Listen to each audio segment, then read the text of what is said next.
The jig. Have a hook ready in the vise with a cone on it. Slide the hook down the 90-degree bend to get it out of the way for the tying process. Start your thread on the hook right behind the cone head. Wrap down to the bend and back up. Cut the tag of thread off. Grab a clump of deer hair about half the width of a pencil. Measure it the length of about 2 hook shanks. Transfer that measurement to your other hand and tie it in by the tips right behind the cone head. Wrap down, compressing the bucktail but not really splaying it out. This will come from your hand tension, and you can kind of see how the bucktail is going to play out as you tie it down.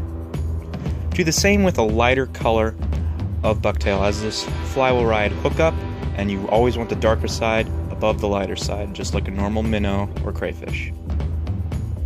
Use the same process and align the tips of the 2 colors of bucktail.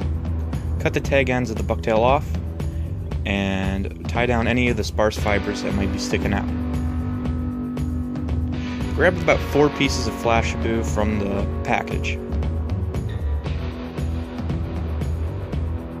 Grab them and then fold them over the thread, keeping the 2 ends separate. Bring it up and tie it on top of the hook, and as you wrap back, make sure that the 4 of each strands go on either side of the bucktail tail. Now invert the vise so your hook is point up.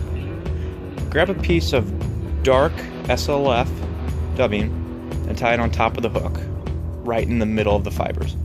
Do the same with a lighter piece. Pull the 2 tied in pieces back and bring your thread above them. Now do the same process in front of that.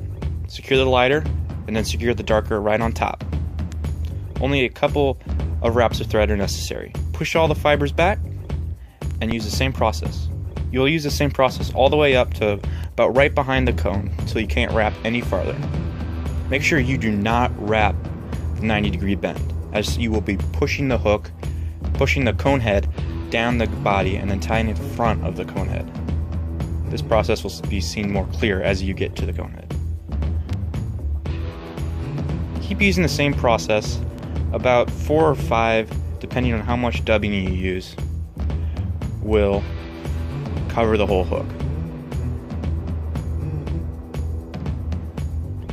When the dubbing starts to touch the cone head, this is how you know that you're about ready to stop dubbing the body.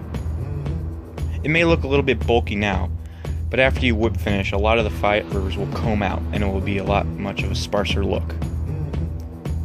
See how the cone head pushed down so it was about 2 hook eyes in length before the cone head? Now whip finish behind the cone head, and you can go ahead and cut that tag end of thread off, as we will be pushing the cone head back over the body. Put the cone head back and start your thread above the cone head. Make a ramp, making sure that you go back and forth as if you just create one bulge right in front of the cone head. It will slide all over the place and not hold up to bass. Make sure you're tapering your thread back and forth, building up a secure cone. When it looks good and the whole hole of the cone head is covered, go ahead and whip finish and cut the thread off. Right now, as you can brush out all the fibers, as you see, the body really starts to take shape.